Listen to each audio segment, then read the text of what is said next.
할렐루야. 오늘도 말씀을 사모하는 우리 성도님들 위해 하나님의 은혜가 충만하기를 기도합니다. 오늘의 성경 통독은 야고보서 1장에서 5장까지의 말씀입니다.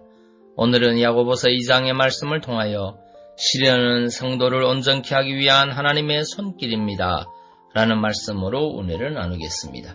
야고보서는 시험 중에 인내와 행함으로 입증되어야 할 참된 믿음이라는 신앙의 실천적인 면을 강하게 교훈하고 있습니다.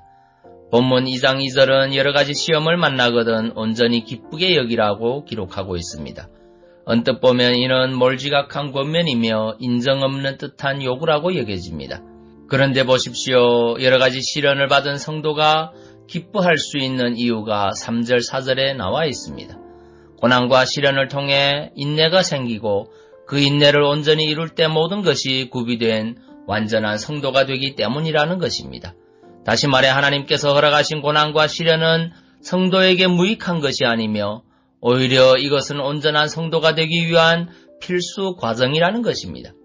이러한 점에서 본다면 여러 시험과 고난들은 모나고 부족함이 많은 성도들을 원만하고 온전한 성도로 변화시키기 위한 하나님의 손길이라고 할 수 있습니다.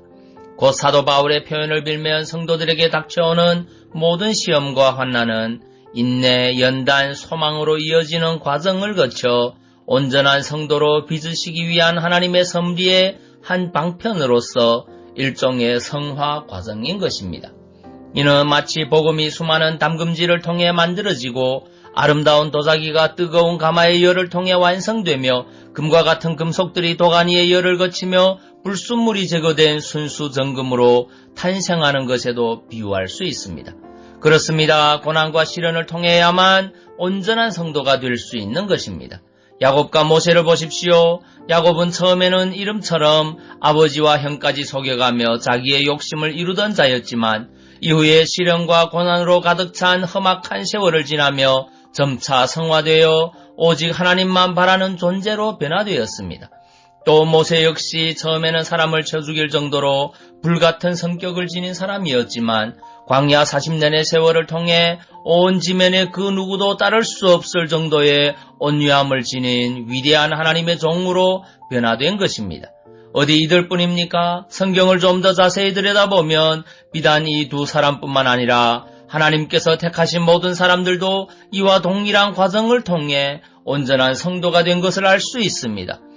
곧 도가니는 은을, 풀무는 금을 연단하거니와 여호와는 마음을 연단하시느니라는 말씀 그대로 이 땅의 모든 성도들은 하나님의 이러한 손길을 통해 땅의 백성으로부터 하늘의 백성으로 변해가는 것입니다.